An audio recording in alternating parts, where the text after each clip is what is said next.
चलिए अब हम पढ़ने वाले यहाँ पे वेरिएबल्स के बारे में। पीएचपी के अंतर्गत वेरिएबल्स होते क्या है इसके बारे में हम विशेष रूप से यहाँ पे जानने वाले हैं। तो देखिए वेरिएबल होते क्या है उसके पहले मैं आपको एक चीज़ बताना चाहता हूँ। जैसे मान लीजिए कोई प्रोग्रामिंग लैंग्वेज है, उसमें हम डाटा की कैलकुलेशन करना चाहते हैं। जैसे मान लीजिए 24 लिखा है या फिर यहाँ 20 लिखा है, ये दो क्या हो गई, दो वैल्यू हो गई। अब इन वैल्यू पर डायरेक्ट कैलकुलेशन ना होकर क्या होता है, इनको पहले स्टोर किया जाता है। मतलब जो हमारी मेमोरी है, मेमोरी में कहीं पे स्टोर किया जाता है। और स्टोर करने के लिए हम इस प्रकार से मान लीजिए यहाँ पे हमने 20 स्टोर करा और यहाँ पे हमने 24 स्टोर करा। तो इनको हम क्या देंगे, इनको एक लोकेशन, ये जो लोकेशन है हार्ड डिस्क में या मेमोरी में, इसको एक नाम देंगे। मान लीजिए हमने ए दे दिए और इसको क्या दे दिए बी। तो यहाँ देखिए इस लोकेशन को जो नाम दिया जाता है उस नाम को ही हम क्या बोलेंगे, वेरिएबल बोलेंगे। तो सिंपल सी बात, आप वेरिएबल का मतलब क्या समझ गए, एक लोकेशन का नाम, यानी कि कंटेनर होता है जो कि डाटा को स्टोर करता है, ठीक है। और उस लोकेशन को एक सिंबॉलिक नाम दिया जाता है, उसको हम क्या बोलेंगे, वेरिएबल बोलेंगे। तो इसी के बारे में हम यहाँ पे जानने वाले। तो variable are containers from for storing information, मतलब एक प्रकार का कंटेनर होता है वेरिएबल जो कि इन्फॉर्मेशन को स्टोर करता है। A variable can have a short name, मतलब एक शॉर्ट नेम होता है, जैसे कि हमने ए दिए या बी दिए, जैसे कि उदाहरण के तौर पर एक्स भी हो सकता है या फिर वाई भी हो सकता है। इसके अलावा कुछ डिस्क्रिप्टिव नेम भी हम दे सकते हैं। जैसे मान लीजिए किसी व्यक्ति की एज इनपुट कराना, जैसे 18 है तो इसको हमने नाम के दे दिए, एज दे दिए। या किसी व्यक्ति का नेम इनपुट कराना, जैसे कि हमने यहाँ पे देखिए, यहाँ पे हम किसी व्यक्ति का नाम इनपुट कराना चाहते हैं, डबल कोट के अंदर लेते हैं, तो इसके लिए हमने क्या दे दिए, यहाँ पे नेम दे दिए। तो ये क्या हो गया, ये डिस्क्रिप्टिव हो गया, मतलब ए बी सी ना होकर यहाँ पे हमने इंडिकेट कर दिए, यानी कि मीनिंगफुल वेरिएबल दे दिए जिसको हम नेम बोलेंगे। और नेम में क्या स्टोर होगा, नेम स्टोर होगा, यानी कि किसी पर्टिकुलर व्यक्ति का नाम, या फिर हम कार के नाम दे सकते हैं, या फिर टोटल वॉल्यूम। ये इस प्रकार से हम जो है, जैसे अगर दो वर्ड का अगर वेरिएबल देते हैं तो बीच में हम अंडरस्कोर का साइन यहाँ पे लगाते हैं, यानी कि यहाँ पे आपको ब्लैंक स्पेस नहीं देना है। तो ये चीज़ आपको क्लियर हुई। वेरिएबल मतलब क्या हुआ, वेरिएबल एक कंटेनर होता है, कंटेनर का उसका नाम होता है, यानी कि एक सिंबॉलिक नाम जो कंटेनर को दिया जाता है, जिसके अंतर्गत वैल्यू स्टोर होती है, उसे हम क्या बोलेंगे, वेरिएबल बोलेंगे। चलिए आगे बढ़ते हैं, यहाँ पे वेरिएबल के बारे में और चीज़ें जानते हैं। देखिए वेरिएबल को जानने के पहले हम एक दो चीज़ें और जान लें। जैसे पहले होती है डेटा टाइप। देखिए मान लीजिए अभी हमने एक देखे थे कंटेनर, कंटेनर के अंतर्गत हम 20 स्टोर करा रहा है, या फिर हम मान लीजिए यहाँ पे किसी व्यक्ति की एज इनपुट करा रहा है, या फिर उसके अलावा हम किसी व्यक्ति का नेम इनपुट करा रहा है, या फिर इसके अलावा हम देते हैं जैसे किसी लोकेशन पर हम ट्रू या फॉल्स इनपुट करा रहा है। तो ये सब क्या है, ये सब जो है एक डाटा है, यानी कि यहाँ पे 20 एक डाटा हुआ, 18 एक डाटा हुआ, किसी का नाम इनपुट करा है वो डाटा हुआ, और ये ट्रू जो है इसका डाटा हुआ। यानी कि इस लोकेशन पर हम अलग अलग प्रकार के डाटा को इनपुट कर सकते हैं। तो इसी को यहाँ पे बोला जाता है डाटा के टाइप, यानी कि वेरिएबल में क्या स्टोर किया जाएगा उसको डिफाइन करने के लिए यहाँ पे यूज होते हैं डेटा टाइप। तो पीएचपी के अंतर्गत डेटा टाइप हम देख सकते हैं अलग अलग हो सकते हैं। जैसे सबसे पहली बात करते हैं स्ट्रिंग की। स्ट्रिंग का मतलब होता है यहाँ पे टेक्स्ट, यानी कि अल्फ़ाबेट का जो कलेक्शन होता है उसे स्ट्रिंग बोलते हैं। देखिए पीएचपी के अंतर्गत वेरिएबल डिफाइन करने के लिए डॉलर का साइन यूज़ किया जाता है, फिर आप लेते हैं ए बी सी या फिर कोई भी सिंबॉलिक नाम जो कि कीवर्ड ना हो। तो यहाँ पे इस प्रकार हम वेरिएबल को डिफाइन करते हैं और उसके अंदर हम स्टोर करते हैं स्ट्रिंग। और स्ट्रिंग को कैसे स्टोर करते हैं आपको पहले से पता रहा होगा। देखिए यहाँ पे डबल कोट लगाते हैं, इधर भी डबल कोट लगाते हैं, बीच में आपको स्ट्रिंग लिखना है, यानी कि जो भी आप स्ट्रिंग लिखना चाहे वो लिख सकते हैं। और टर्मिनेट करने के लिए आपको पता चल गया, हम लगाते हैं सेमीकोलन। अब दूसरी बात करें इंटीजर की। इंटीजर का मतलब होता है न्यूमेरिक वैल्यू, और ऐसी न्यूमेरिक वैल्यू जिसमें दशमलव नहीं होता है। देखिए वेरिएबल हमने एक्स ही लिए हैं, डिफाइन करने का तरीका भी वही है, परंतु हमने स्टोर क्या किए है, पूर्णांक वैल्यू, यानी कि न्यूमेरिक वैल्यू स्टोर किए हैं और सेमीकोलन लगा कर उसको क्लोज किए हैं। यानी कि यहाँ पे जो एक्स है वो क्या रूप ले लेगा, यहाँ पे इंटीजर का, और यहाँ पर जो एक्स है वो क्या रूप ले लेगा, यहाँ पे स्ट्रिंग का। यानी कि यहाँ पे बहुत अच्छी चीज़ हमको देखने को मिलती है कि हमको पहले से डिफाइन नहीं करना पड़ता। जैसे मान लीजिए अगर हम सी लैंग्वेज की बात करें तो यहाँ पे सी लैंग्वेज में हमको इंट सी लेना पड़ता था, या फिर अगर टेक्स्ट लेना, केयर लेना तो केयर ए लेना पड़ता था। यानी कि पहले डेटा का प्रकार डिफाइन किया जाएगा, उसके बाद यहाँ पे वेरिएबल लिया जाता था। परंतु यहाँ तो वेरिएबल ले लिया जा रहा है, उसके बाद डेटा स्टोर किया जा रहा है, यानी कि डाटा स्टोर हो रहा है, उसके अकॉर्डिंग यहाँ पे वेरिएबल का टाइप बदल जा रहा है। यानी कि डेटा टाइप काफ़ी आसान है।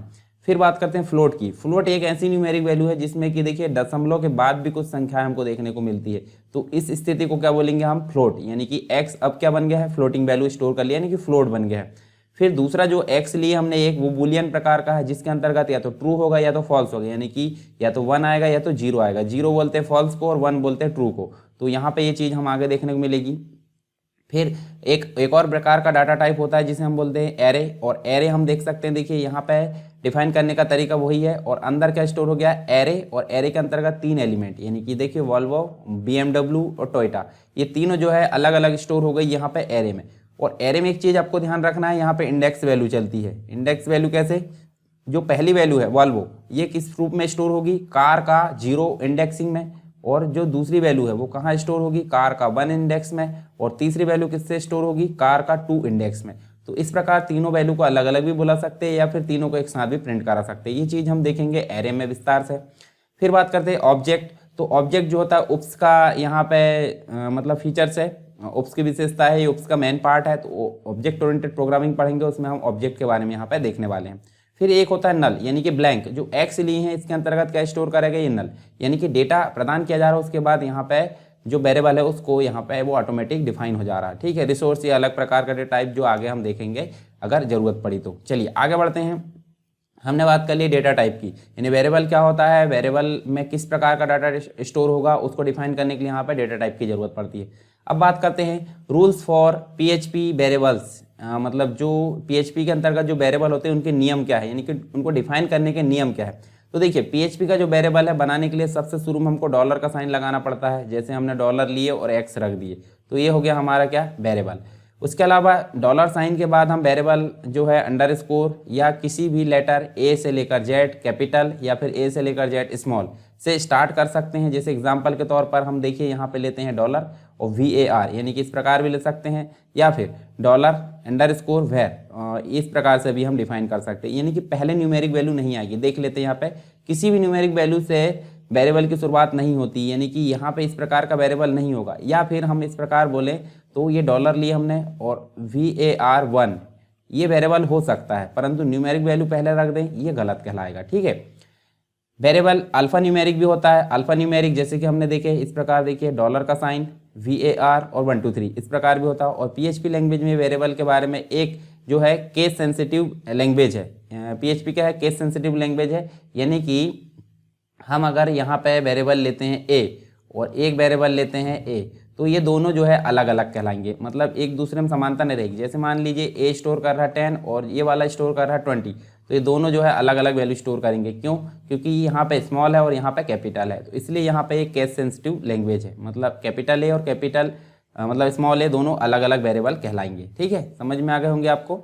अब बात करते हैं क्रिएटिंग यानी डिक्लेयरिंग वेरिएबल जो है PHP के अंतर्गत वेरिएबल को कैसे डिक्लेयर करते हैं, ये चीज़ हम देख लेते हैं। हम अभी प्रैक्टिस करके भी देखेंगे। हमने इसके पहले आपको एक चीज़ बताया था कि जो सर्वर है यानी कि जैम्प को कैसे इंस्टॉल करते हैं, उसको कैसे कॉन्फ़िगर और उसको स्टार्ट कैसे करते हैं, ये चीज़ हमने देख ली। और उसके बाद हमने एक VS कोड जिसके अंतर्गत हम जो है PHP कोड को लिखने वाले हैं, तो ये चीज़ भी मैंने बता चुका था, इसकी सेटिंग भी बता चुका हूँ। आई होप आपने पीछे वाला जो क्लास है, इसके पहले वाली जो क्लास है उसको देख लिए होंगे और आपने उसको इंस्टॉल करके कॉन्फ़िगर भी कर लिए होंगे। ठीक है, ये चीज़ हो गई है, तो हम आगे धीरे धीरे सारी चीज़ें यहाँ पे कवर कर लेंगे। ठीक है, तो स्टार्ट करने के लिए यहाँ पे क्या लगता है, जो PHP का कोड है ये देखिए ग्रेट मतलब लेस देन क्वेश्चन मार्क और PHP, फिर उसके अंदर हम कोड लिखते हैं। जैसे कि हमने यहाँ डिफाइन किए डॉलर का निशान TXT और इक्वल में लगा दिए हमने क्या, हेलो वर्ल्ड, मतलब ये क्या स्टोर करेगा, ये स्टोर करेगा यहाँ पे स्ट्रिंग को। और दूसरा जो है स्टोर कर रहा है न्यूमेरिक वैल्यू यानी कि इंट को। तीसरा स्टोर कर रहा है डबल फ्लोट, और इको करके हमने TXT प्रिंट करा है यानी कि क्या प्रिंट होगा, हेलो वर्ल्ड। और अगर हमने इको करके BR करा है तो ये लाइन को ब्रेक कर लेगा, जैसे कि यहाँ आप देख सकते हैं हेलो वर्ल्ड, फिर लाइन ब्रेक हुई तो नेक्स्ट प्रिंट करा है X, ये वाला कौन सा, ये 5 वाला, यानी कि 5 प्रिंट हो गया, आप आउटपुट में देख सकते हैं। फिर इको करके BR करा है और फिर इसके बाद हमने इको करके जो डॉलर का साइन है बाय करके हमने दे दी हैं।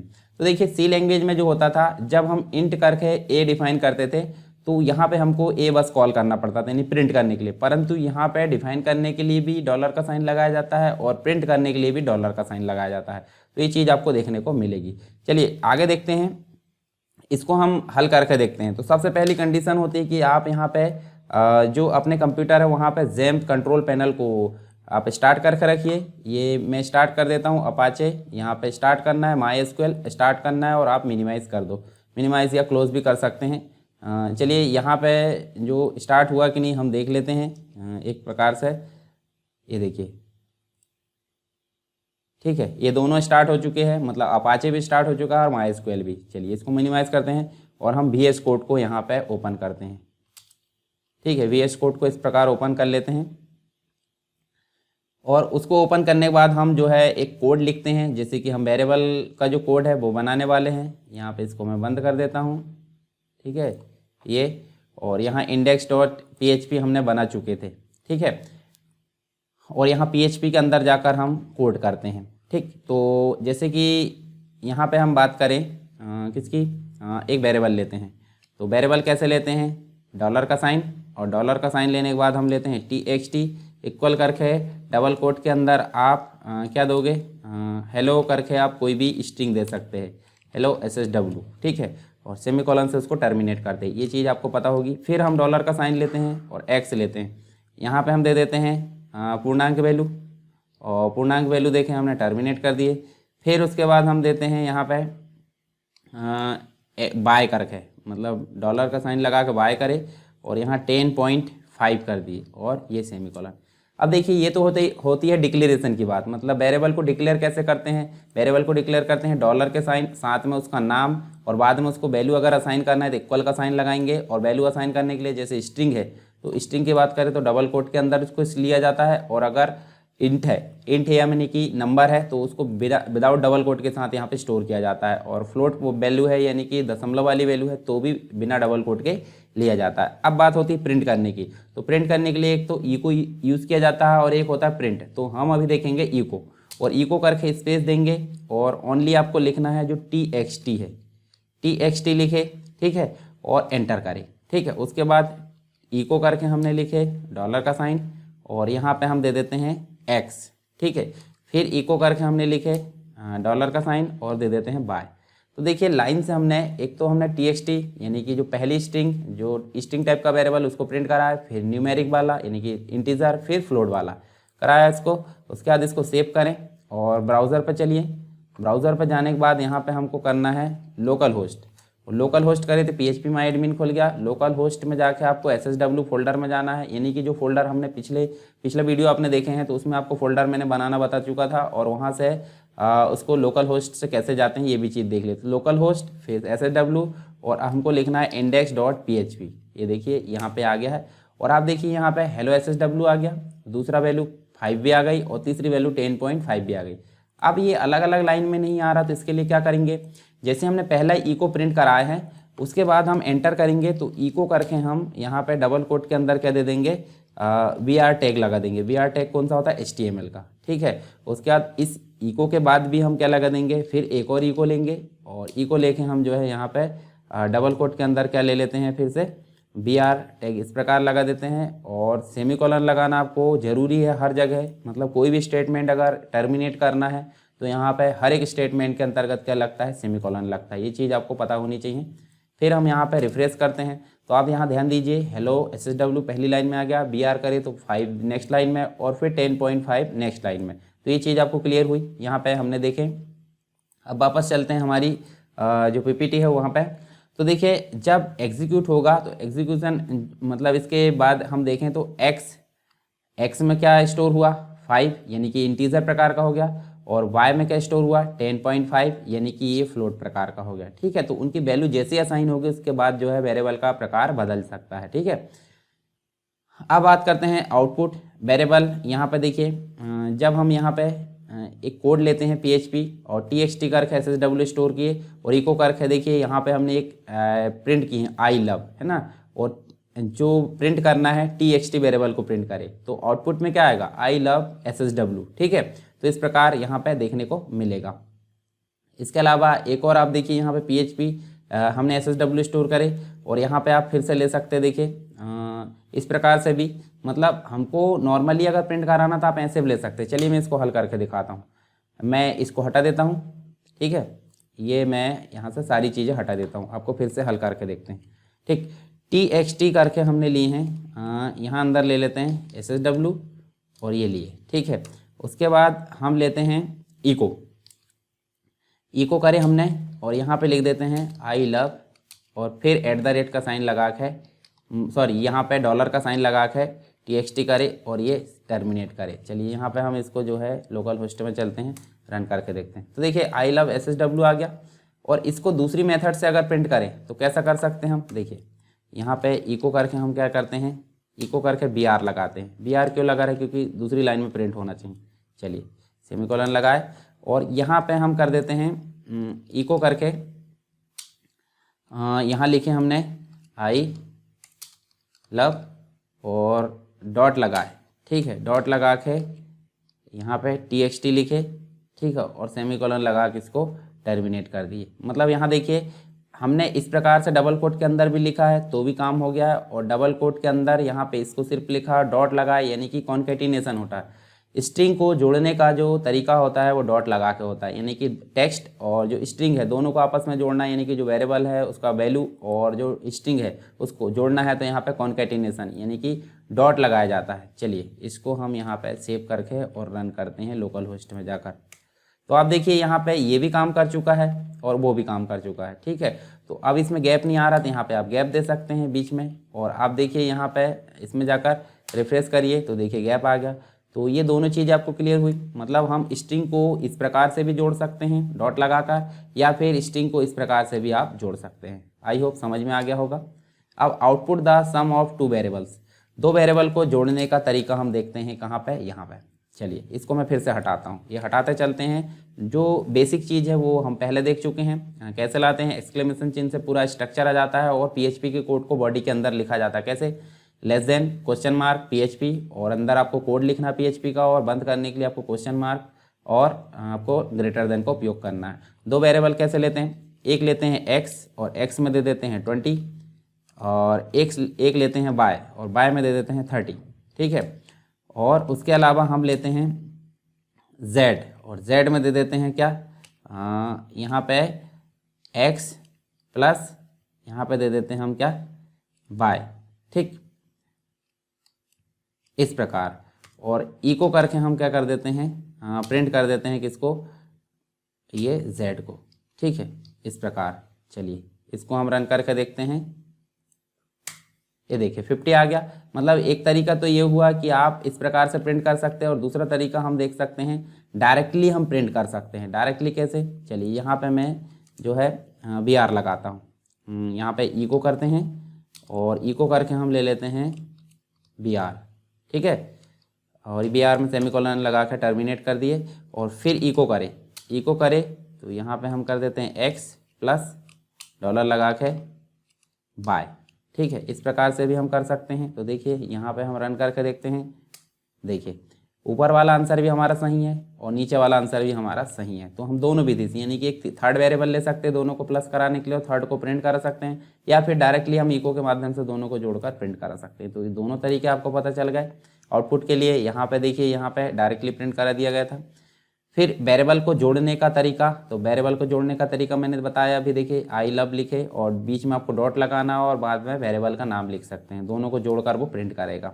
अब स्कोप ऑफ वेरिएबल देखते हैं, तो वेरिएबल का स्कोप देखते हैं, ठीक है। तो यहाँ देखिए PHP के वेरिएबल को यहाँ पे देखिए कहाँ पर डिक्लेयर किया जाता है, उसे एक्सेस करने के लिए यहाँ पे 3 स्कोप बनाया गया है, जैसे कि हम देख सकते हैं लोकल वेरिएबल, उसके अलावा ग्लोबल वेरिएबल, उसके अलावा स्टैटिक वेरिएबल। तो ये 3 प्रकार हम देख सकते हैं, यहाँ पे तीनों को देखते हैं। चलिए यहाँ पे अगर बात करें हम, लोकल वेरिएबल जो है सिर्फ फंक्शन के अंदर ही एक्सेसिबल होता है। जैसे कि मान लीजिए यहाँ पे हमने PHP को स्टार्ट किया, फिर फंक्शन लिए। फंक्शन कैसे लिया जाता है हमने जावास्क्रिप्ट में देखे थे। आई होप आपने जावास्क्रिप्ट के जो लेक्चर है वो कंप्लीट देख लिए होंगे। यदि नहीं देखे तो आप यहाँ पे आई बटन है, यहाँ से देख सकते हैं, डिस्क्रिप्शन बॉक्स में, या फिर एप्लीकेशन डाउनलोड करोगे तो वहाँ पे आपको कम्प्लीटली मिल जाएंगे। फंक्शन माई टेस्ट करके एक फंक्शन लिए, पैरेंथेसिस का साइन लगाया, फंक्शन को स्टार्ट करने के लिए कर्ली ब्रैकेट लगाया, फिर एक वेरिएबल लिए x और उसमें 5 स्टोर कराया, लोकल स्कोप। क्यों, क्योंकि फंक्शन के अंदर यूज़ किया। और x को जब हम प्रिंट कराते हैं तो यहाँ पे वैल्यू आ जाती है, ठीक है। कब आएगी वैल्यू, ऑटोमेटिक नहीं आती, फंक्शन को कॉल करना पड़ता है। फंक्शन को हमने बाहर कॉल कर लिए और कॉल करने के बाद ये वैल्यू आ जाएगी, जैसे 5 यहाँ प्रिंट हो जाएगी। फिर उसके बाद अगर हम यहाँ डायरेक्टली बाहर, अगर फंक्शन के बाहर x को कॉल करते हैं तो यहाँ पे एरर आएगी, एरर जनरेट करेगा। क्यों, क्योंकि जो वेरिएबल है वो लोकल टाइप का है, ठीक है। दूसरा और देख लेते हैं, जैसे ग्लोबल स्कोप। यहाँ देखिए फंक्शन के बाहर लिया गया है, तो फंक्शन के बाहर लिया गया 5 यहाँ पे प्रिंट हो जाएगा, परंतु यहाँ पे प्रिंट नहीं होगा, यहाँ पे एरर जनरेट करेगा। उसके अलावा हम ग्लोबल कीवर्ड का उपयोग करते हैं। तो देखिए ग्लोबल कीवर्ड में आपको देखिए यहाँ पे 5 और 10 ली हैं और यहाँ अंदर लेकर हमने ग्लोबल एक्स और वाई ली हैं और दोनों को जोड़कर हमने क्या किए हैं, यहाँ पे देखिए बाय में डाल दिए दोनों को जोड़कर और जो माई टेस्ट है उसको कॉल किए हैं। और तो यहाँ पे आप देख सकते हैं 15 इसका आउटपुट आ जाएगा। ठीक है, चलिए यहाँ पे स्टैटिक के अंतर्गत अगर बात करें तो देखिए यहाँ पे देखिए ग्लोबल वाला देख लेते हैं। ग्लोबल वेरिएबल फंक्शन के आउटसाइड से एक्सेस किए जाते हैं लेकिन वो फंक्शन के लिए एक्सेसिबल नहीं होते। जब ग्लोबल कीवर्ड के साथ वेरिएबल फंक्शन के अंदर लिखे जाते हैं तो वो वेरिएबल फंक्शन के लिए भी एक्सेसिबल होते हैं। ठीक है, इसके अलावा स्टैटिक की बात करें तो फंक्शन में स्टैटिक जो वेरिएबल है उसका इस्तेमाल किया जाता है और जब फंक्शन कॉल किया जाता है तब उसमें जो वेरिएबल होते हैं वो अपनी वैल्यू को होल्ड करके रखते हैं और ये वेरिएबल डिस्ट्रॉयड नहीं होते हैं। तो चलिए दोनों को यहाँ पे देख लेते हैं हम चलते हैं VS कोड में और यहाँ से हम जो है ओपन करते हैं। ठीक है, जो हमारा प्रैक्टिस करके है ये देखिए प्रैक्टिस वाला है, इसमें हम चलते हैं। देखिए यहाँ पे हमने स्टैटिक वेरिएबल लिए होंगे।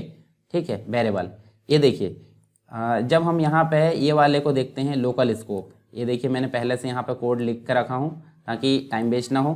तो देखिए यहाँ पे हमने जो अभी कोड समझे हैं यहाँ देख सकते हैं 5 लिए और 5 हमने कहाँ लिए, फंक्शन के बाहर ग्लोबल वाले में। ठीक है, और अंदर अगर लेते हैं तो वो एरर जनरेट करेगा। इसको मैं कमेंट से बाहर करता हूँ। कमेंट से बाहर करने के लिए कंट्रोल के साथ ये वाला साइन आपको उपयोग करना है एक बार। ये देखिए ये कमेंट से बाहर हो गया, कंट्रोल S करें और यहाँ पे जाना आपको और यहाँ index.php की जगह आपको क्या लिखना है, practice.php।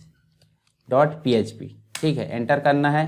अब आप देखिए यहाँ पे एरर जनरेट किया गया है। देखिए 57 नंबर की लाइन में एरर जनरेट हुई है, यानी कि आप देख सकते हैं फंक्शन के अंदर हमने लिखे हैं इको और इको लिखे हैं वेरिएबल एक्स को कॉल किया, जबकि एक्स क्या है, एक्स पब्लिक वेरिएबल है और अंदर वो एक्सेस नहीं हो रहा है, यानी कि यहाँ पे एरर हो रही है। और बाहर देखिए हमने उपयोग किए हैं यहाँ पे एक्स, तो यहाँ पे ये लाइन को प्रिंट कर दिए यानी कि 5 आ गया। ये देख सकते हैं आप 5 आ गया, परंतु अंदर वाले में एरर आई है। ठीक है, ये चीज़ आप समझ गए। अगर नेक्स्ट देखें तो यहाँ पे वेरिएबल लोकल स्कोप है। चलिए इसको मैं बंद कर देता हूँ फिर से और लोकल स्कोप वाले में चलते हैं, यहाँ पे ये वाला। ठीक है, लोकल स्कोप में क्या है, फंक्शन के अंदर लिया गया वेरिएबल, कंट्रोल के साथ स्लैश दबाए हमने और सेव करें। तो यहाँ पे इसको रन करके देखिए, अब देखिए अब एरर आ रही 71 नंबर की लाइन में। 71 कहाँ पे है ये, क्योंकि यहाँ देखिए हमने फंक्शन के अंदर x लिए हैं और x को 5 दिए हैं। तो यहाँ तो देखिए जब फंक्शन को कॉल किया जाएगा माई टेस्ट तो 5 आ जाएगा, परंतु अलग से जो हमने लिए हैं ग्लोबल के अंतर्गत, जबकि वेरिएबल कौन सा है, लोकल है, और बाहर इसको कॉल करेंगे तो क्या होगा, एरर जनरेट। क्यों, क्योंकि इसको डिफाइन नहीं किया गया, अनडिफाइन की एरर आ रही है। देखिए ध्यान से 71 नंबर की लाइन में अनडिफाइन, क्योंकि बाहर उसको डिफाइन नहीं किया गया है। चलिए आगे चलते हैं। यहाँ पे इसको मैं फिर से क्या कर देता हूँ, कमेंट कर देता हूँ और यहाँ चलते हैं हम देखिए ग्लोबल कीवर्ड के साथ में उपयोग करके। ठीक है, तो अब देखिए यहाँ पे 15 आ रहा। अब 15 कैसे आ रहा है, 15 आप देख सकते हैं यहाँ पे देखिए हमने 5 और 10 लिए हैं और ग्लोबल करके फिर अंदर क्या ले लिए हैं, एक्स और वाई फिर से ले लिए, और वाई में हमने देखिए एक्स और वाई दोनों की वैल्यू स्टोर कर दी हैं 15। तो यहाँ आप देख सकते हैं जब फंक्शन को कॉल किया जाएगा तो जो आउटपुट है वो कितना आएगा, 15 आएगा, और वही हमारा यहाँ पे आउटपुट है। ठीक है, आप इसको उपयोग करके देख लेंगे तो ज़्यादा अच्छा रहेगा। ठीक है, चलिए आगे चलते हैं स्टैटिक कीवर्ड के साथ में। स्टैटिक कीवर्ड के साथ में हम उपयोग करके देखते हैं इसको। देखिए यहाँ पे इसको रन करके देखते हैं। देखिए 012 आ रहा। अब यहाँ देखिए 012 क्यों आ रहा है, तो यहाँ देख सकते हैं हम देखिए फंक्शन के साथ में माई टेस्ट करके हमने लिए, स्टैटिक करके हमने एक्स को क्या दे दिए 0 और इको करके हमने एक्स को प्रिंट करा है। ठीक है, फिर एक्स को प्लस प्लस, यानी कि एक्स में नेक्स्ट टाइम फिर से प्लस होना चाहिए। तो यहाँ देखिए जब पहली बार हम प्रिंट करेंगे 0 आएगा, दूसरी बार एक देखिए एक प्लस हो जाएगा तो क्या आएगा 1 आएगा, और तीसरी बार फिर एक और प्रिंट करेंगे तो वो 2 आएगा। तो अगर इनके बाद में हम BR लगा देते हैं तो क्या होगा, BR लगा देते हैं तो यहाँ पे 0 एक लाइन में आएगा, 1 दूसरी लाइन में आएगा और 2 तीसरी लाइन में आएगा। तो इस प्रकार हम जो है स्टैटिक कीवर्ड के साथ में भी इसको समझ सकते हैं। आई होप ये समझ में आ गया होगा। हम इसको फिर से कमेंट लाइन कर देते हैं।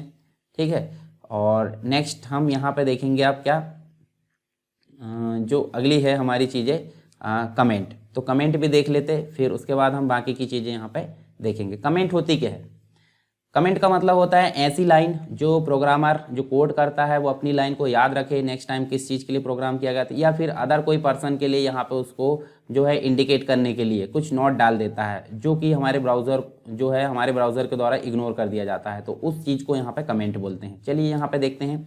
तो PHP में कमेंट प्रोग्रामर को कोड समझने के लिए दिया जाता है और कमेंट लाइन सर्वर द्वारा रीड नहीं की जाती, यानी कि इग्नोर कर दी जाती है। और PHP में दो प्रकार की कमेंट इस्तेमाल की जाती है, एक तो सिंगल लाइन और एक मल्टीपल लाइन, ठीक है। और इसका एकमात्र उद्देश्य होता है किसी ऐसे व्यक्ति द्वारा पढ़ा जाना जो कि कोड को देख रहा है, और अपने आप को याद दिलाना कभी कभी कि हमने कोड किस लिए लिया था, क्योंकि हम जो है तुरंत उसको कोड को नहीं देखेंगे, साल 2 साल बाद हम कोड देखेंगे तो हमको याद आ जाना चाहिए कि हमने क्यों वो जो कोड है लिखा था। तो इसके लिए यहाँ पे कमेंट लाइन लिखते हैं, सिंगल लाइन या मल्टीपल लाइन, ठीक है। तो दोनों को यहाँ पे देख लेते हैं। जब भी हम कमेंट लिखते हैं तो या तो यहाँ पे हैश से शुरू करते हैं तो सिंगल लाइन कमेंट होती है, या फिर डबल जो बैक स्लैश है उससे हम लिखते हैं तो सिंगल लाइन कमेंट होती है। यहाँ पे अगर जाकर देखें तो देखिए मैंने यहाँ पे कोड में लिख चुका हूँ पहले से कमेंट लाइन को। तो आप देखिए जब मैं यहाँ पे देखिए this is the single line comment, अगर हम कोई रन वाली चीज़ों में यहाँ पे इस प्रकार दे देते हैं तो सिंगल लाइन कमेंट हमको देखने को मिलती है। ये रन नहीं होती है, आप करके देख सकते हैं। और अगर हैज़ लगाते हैं तो भी सिंगल लाइन कमेंट। और अगर मल्टीपल लाइन की अगर बात करें तो आपको स्लैश लगाना है, स्टार का साइन, फिर बीच में आप जितनी लाइन 4, 5, 6, 10 लाइन जितनी भी लिखना चाहे यहाँ पे आप लिख सकते हैं, और आप बाद में फिर से स्टार और स्लैश लगा के इसको बंद कर सकते हैं। यानी कि कमेंट दो प्रकार से दी जा सकती है, एक तो सिंगल लाइन और एक डबल लाइन, ठीक है। डबल लाइन मतलब मल्टीपल लाइन। तो यहाँ देखिए मल्टी लाइन के लिए इस प्रकार से इसको शुरू किया जाता है, इस प्रकार से बंद किया जाता है बैक स्लैश और एस्ट्रिस्क से, है ना। ये इस प्रकार आप देख सकते हैं, ये कमेंट है, ठीक है। इसके अलावा किसी कोड में अगर कमेंट लेना है तो हम इस प्रकार ले सकते हैं, जैसे x की वैल्यू 5 दी है, फिर कमेंट शुरू करें यहाँ पे, और फिर यहाँ पे हमने प्लस करके 5 कर लिए, तो आंसर हमारा क्या आएगा, यहाँ पे 10 आएगा, ठीक। तो ये भी आप देख सकते हैं।